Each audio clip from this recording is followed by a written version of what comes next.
Breaking news.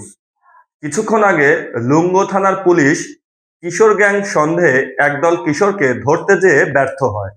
ব্যর্থতার কারণ হিসেবে তারা আমাদেরকে জানায়, প্রথমে কিশোর গ্যাংয়ের ইনফরমেশন পেলেও প্রকৃতপক্ষে ঘটনাস্থলে গিয়ে তারা দেখে 2 থেকে 300 শিশু কিশোর রাস্তা অবরোধ করে আন্দোলনরত অবস্থায় রয়েছে।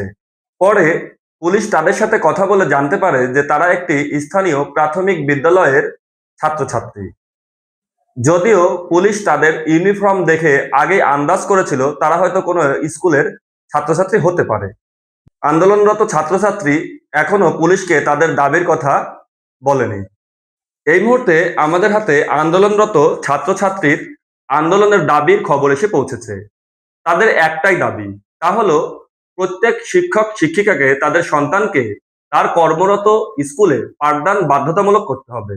অন্যথায় ওই সকল শিক্ষক শিক্ষিকার বেতন অর্ধেক কর্তন করা হবে। এই দাবি যদি মেনে না নেওয়া হয় তবে তারা আমরণ অনশনেরও ডাক দিতে পারে। সেই সাথে তারা আরো জানিয়েছে, দ্রুত যদি ব্যবস্থা গ্রহণ না করা হয় তাহলে আগামীকাল থেকে তারা অনশন ধর্মঘটের সাথে একটি করে বিড়ালও নিয়ে আসবে।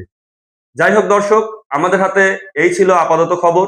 পরবর্তী খবর পেতে আমাদের পেজটি ফলো দিয়ে রাখুন।